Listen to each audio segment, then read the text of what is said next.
ቤተሰቦቼን ከዚህ በላይ ከቤተሰቦቼ ጋር ቁጭ ማለት ከእናቴ ጋር መቀመጥ ከእህቶቼ ጋር ገና በጣም ብዙ ያላየዋቸው ዘመዶች አሉ እኛ ጋር በጣም ሰፊ ናቸው የልጅ የእህቶቼ ልጆች ራሱ ብዙ ናቸው ማለት ነው ማሻአላ እና እንግዲህ ሳላዳርስ ሳልጨርሳቸው ሁሉንም ሳላይ ነው የመጣሁት ያላየዋቸው ራሱ አሉ እና በቃ ምን አደርጋለሁ እንግዲህ ከኢትዮጵያ የመን ይሻለኛል ብቸገርም እዚህ በቀላሉ ስራ ገብቼ አገኛለሁ በቀላሉ ስራ ገብቼ ልጆቼን አሳድጋለሁ ኢትዮጵያም ደግሞ ሆኜ እስከመቼ ከሳይድ ጋር ደበቃለሁ ማለት ነው ምክንያቱም ኢትዮጵያ ሆኜ ሳይድ በቀላሉ ሊያገኘኝ ይችላል ማለት ነው የሆነ ቦታ ቁጭ ካልኩኝ አመቻችቼ በቀላሉ ያገኘኛል እዚህ ግን በቀላሉ ሊያገኘኝ አይችልም ማለት ነው በቀላሉ ሊያገኘኝ አይችልም ቢያገኘኝ እንኳን በቀላሉ ልጆቼን ራሱ መውሰድ አይችልም እንደዚህ ዝም ብሎ አምጪ ብሎ ዝም ብሎ አይወስድም ኢትዮጵያ ግን ይወስድብኛል ብዬ ፈርቼ ከኢትዮጵያ የመንን ተማምኜ ወደ የመን መጣውላችሁ እላችኋለሁ ማለት ነው እንግዲህ ተመልሼ ወደ የመን አደን ከተማ መጥቻለሁ ማለት ነው ሰናቤ ዲያው ስራ አላጣ ማለት ነው ብዙ ማቃቸው ባየ ነማጋዲሲስ ዱጋ ረቢ ቪዲዮ ከና አርጌ ባየ tokko nagadisiste ሱማያኒ ባየ ነማጋዲሲሳ ነንጅራዳ ቢየኪያራቲን ጅራዳ jiruun biyya ormaa nagee jettee daa'imashii fudhattee gabiyya galtee carraan akkasii immoo nama muudachuun baay'ee tokko namatti ulfaata baay'ee tokko keessa namaa cabsa jechuudha mee osoo nu ta'e maal gootu keessattuu ijoolleen biyya namaa jirtan hin beektu akkamitti akka biyya ofiitti deebi'anii galanii fi gaafa immoo biyya ofii san gadi dhiisanii wanti yaadne suni akka nuti yaadnetti yoo ta'uu baate gaafa akkana deebinu eenyu keessan mee kamboo meeqaa keenya kamboo akkana deebinu biyyuma koo gadi dhiisuu nan jiraadhenne gadeemne booda maafan deeme jenne kamboonyu eenyu fi eenyume lakkoofsa hin qabnu jechuudha dhugaa dubbachuudha fi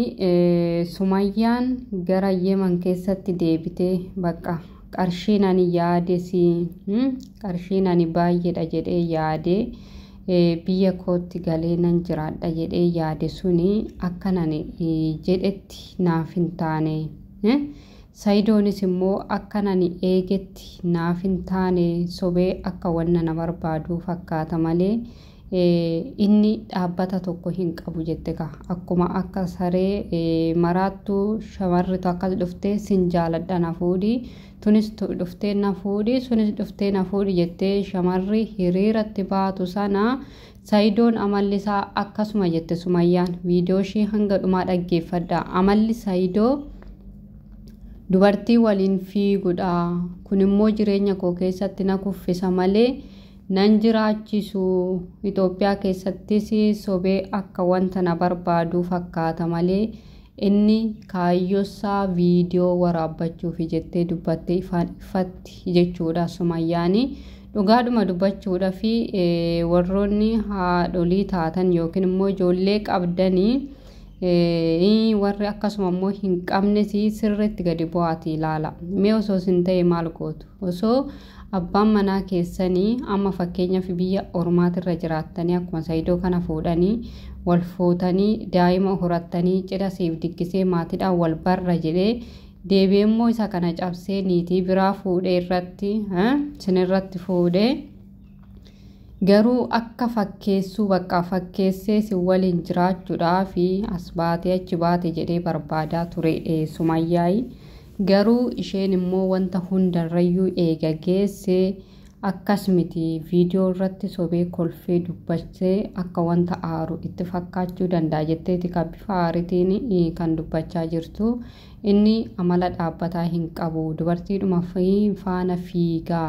ani immoo ijoollee koo wanna hin taane irratti iddoo hin taane irratti akkana jalaa kufan akkana jalaa miidhaman hin barbaadanii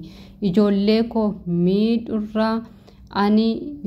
biyya namaa kanatti deebi'ee Yemenitti deebi'ee biyya dura keessatti daa'ima koo horadhe kanatti deebi'ee akka sarraatanyaatti yookiin akka hojjattuu manaatti qacaramee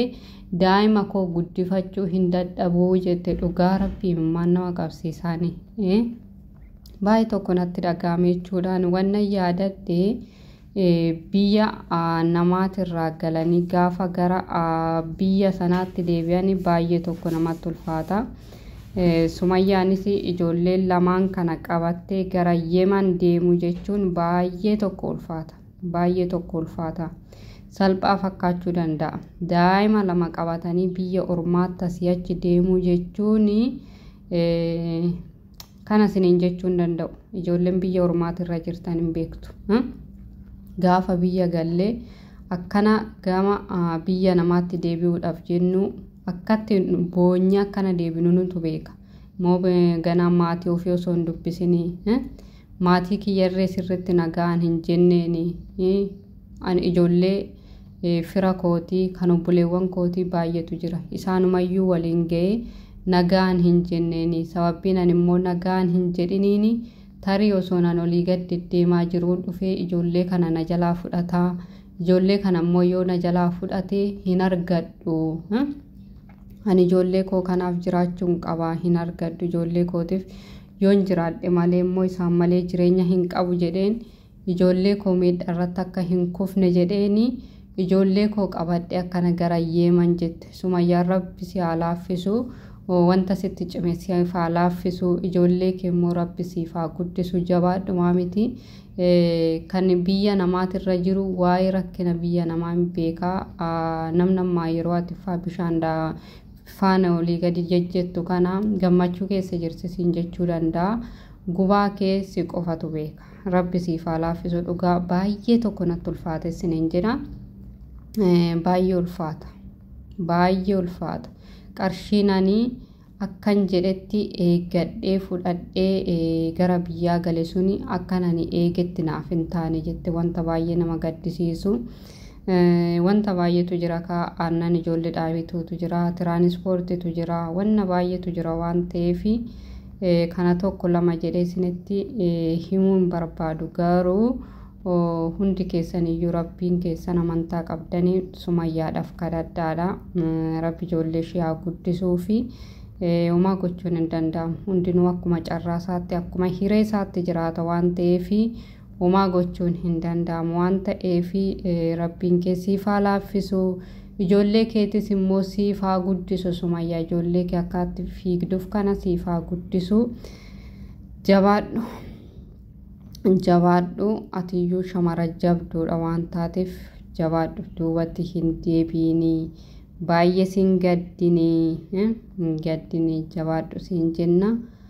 Egaa hordoftootaa fi dhaggeeffattoota koo isinitti hin baay'isu turtii hanga yoonaa na faana taasistaniif guddaa galatoomaa galata guddaa na biraa qabdu. Nagaan naaf turaadha. Viidiyoo kana laayik sheer sabiskiraayib gochuun dagatinaa nagaan.